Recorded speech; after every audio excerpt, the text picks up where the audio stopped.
What is up, everyone? I'm going to try not to look at my computer because I got two different angles going on here. I got stuff going on my computer. I got you guys over there. Welcome to another Random Comic Books review. Thanks for joining me. This is going to be a quick one. I just want to talk about, real fast,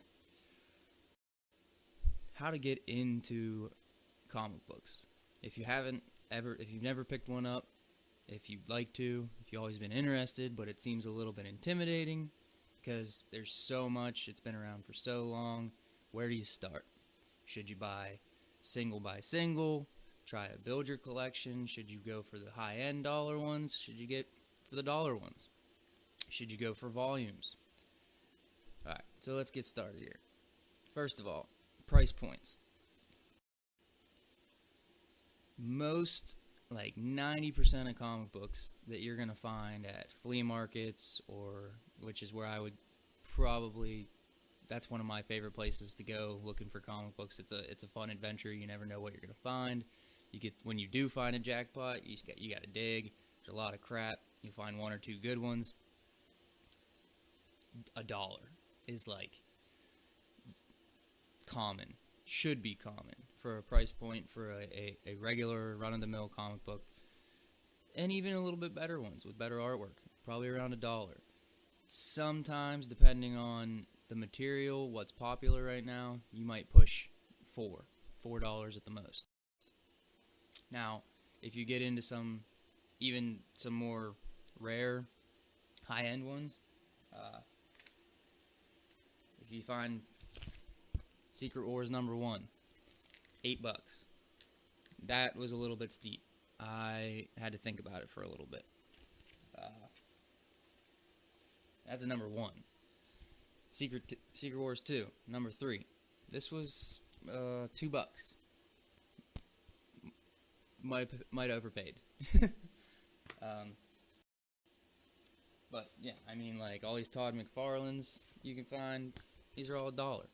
So price points are definitely a good thing to learn when you're starting to get into it. You don't want to overpay.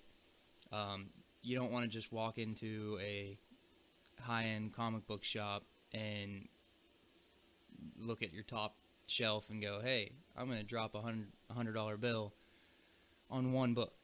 You know, that's not how you start fleshing out your collection. Your collection needs to be personal to you, stuff you like.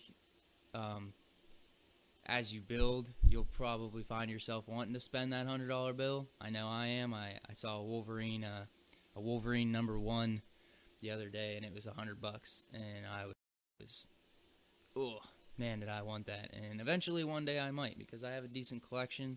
I've pieced things out, pulled things that I want in. I've finished stuff that I need. I got new stuff. I've got old stuff. I've got really good stuff. But I've never went that extra mile and spent that extra cash. So that's one thing you gotta think about when you're starting out, is especially if you don't have a lot of money to do this, then it's just a hobby. You know what I mean? You start low price points, $1 to $4, at most.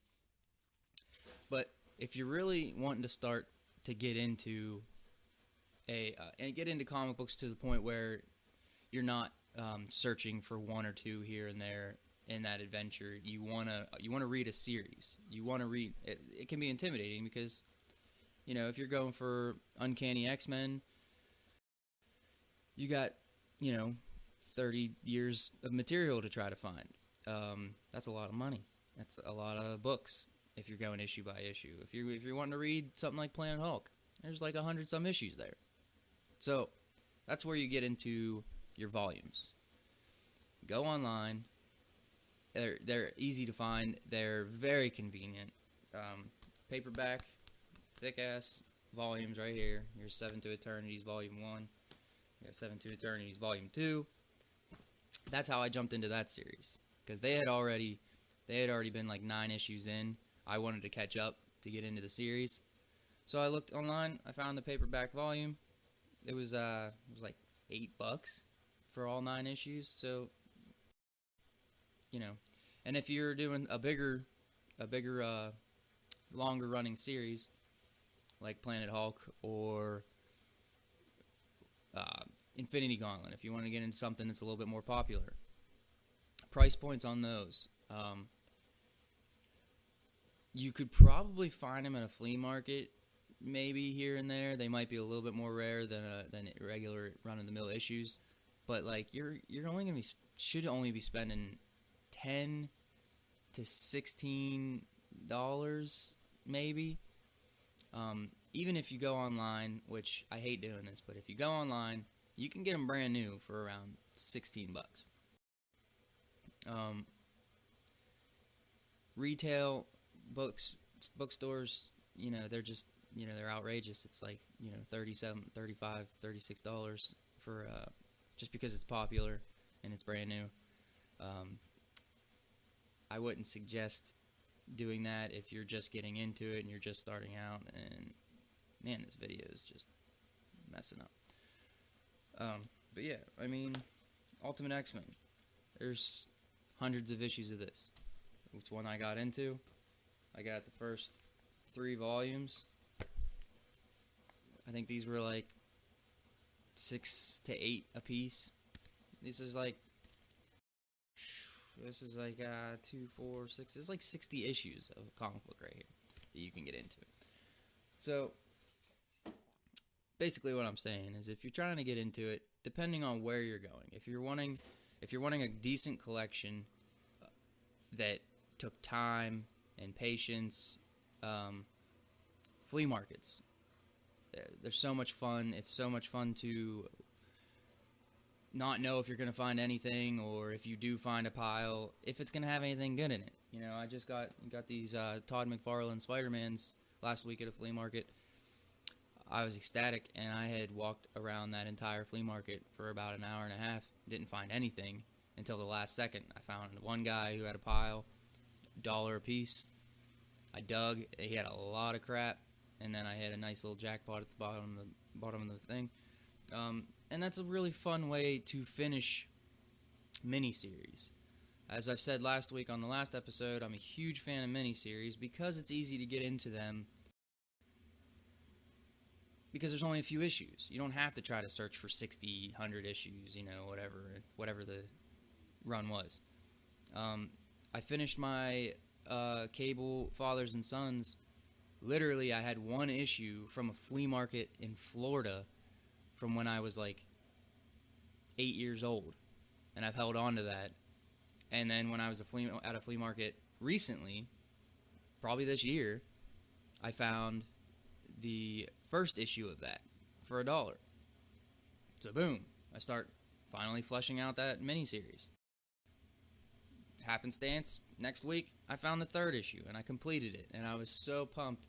And that feeling you get when you finish a series just by finding them for $1 in a flea market bin, that's awesome. That's one of my favorite series I have, and I got to finish it. Cable Blood and Metal, I also found that was a dual pack. Those were already together. It was $5. So it just all depends on your taste. If you want to take the time, or if you want to do both. If you want to have a decent series, like I've been looking at Planet Hulk. I really want to read through that whole series. So I probably just grabbed the paperback volume online for pretty cheap. But yeah, price points. Keep it low, keep it simple. I wouldn't dive into a high-end, high price point single issue until you've fleshed out an actual collection and you see what your tastes are and where you're going, because that's $100. You could have 100 really nice comic books for that same price. So yeah, price point. Volumes, paperback volumes, to get into it, get your knowledge up, get into a really good series. There's no better way than that. And when you're going single issues, look for miniseries. They're really, really easy to complete. They're usually, at the most six issues. Like sometimes they're 2, sometimes they're 3. Focus on the miniseries when you're looking at your local flea markets or your local mom and pop shops. I don't want to keep bashing on retail stores, but if you're just getting into the game, I'd probably steer clear of the retail shops till you get a little bit, like I said, get a little bit of a bigger collection, and you're ready to spend that little chunk of change on a decent book. But yeah, this was a quick little chat with you guys on how to get into comic book collecting, or not even collecting, just comic books in general. I hope you enjoyed. Like, share, subscribe on the Suicide Moses Productions channel if you enjoyed this, and if you would like to see any other content that we're dropping. We have the Strange Planet podcast on Tuesdays. We have the Anthony's Wrestling Roundup on Fridays. This guy is going to be doing these on Sundays. Yeah, so hope you enjoyed, and you have a good Sunday, and enjoy the rest of your week.